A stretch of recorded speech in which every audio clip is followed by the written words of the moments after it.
Hello and welcome to our walk through history. This building has quite the story that we will share with you today. The original building at this location was built in the 1840s when it was used as a shoe peg factory.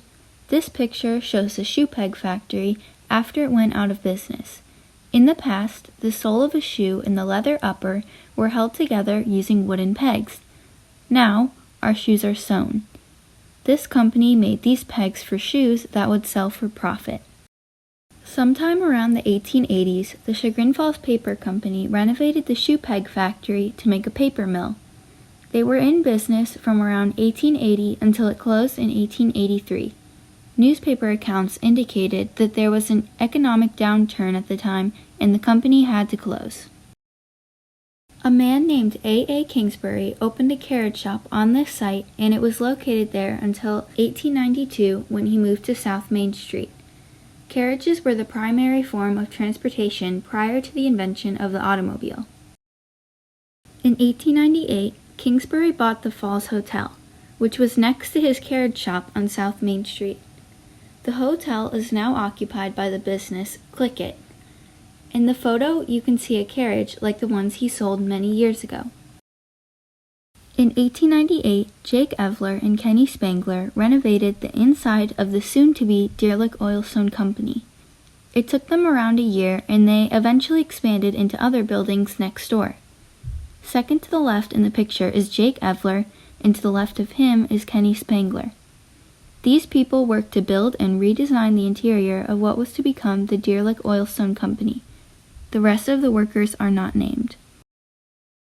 Originally, the Deerlick Oilstone Company was located on Deerlick Creek near Sulphur Springs, which is in the present-day Metro Parks.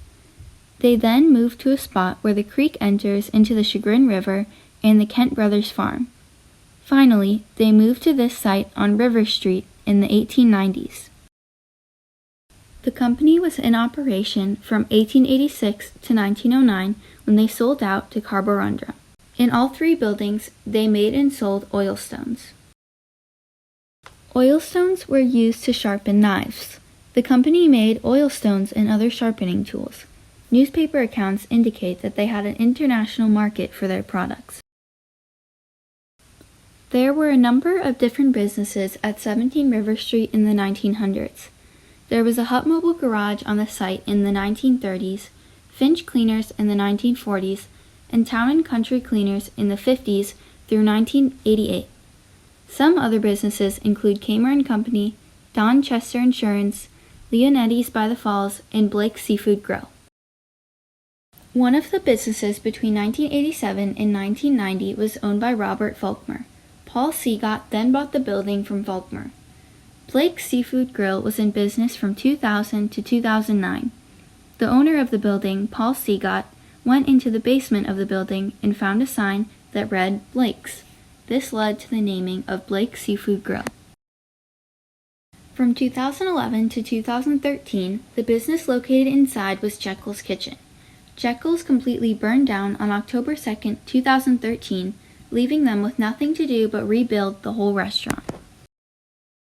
On this night, 2 hours before the fire, Jenny Krazan and Andrew Kramer were celebrating their engagement, lucky to have left before the tragic fire. The restaurant was then forced to close. They reopened in June of 2014. In the process of rebuilding, they renovated to create more outdoor space for seating. Recently, the building has been renovated further and is now known as 17 River Grill. We hope you enjoyed our walk through history and learned more about this building.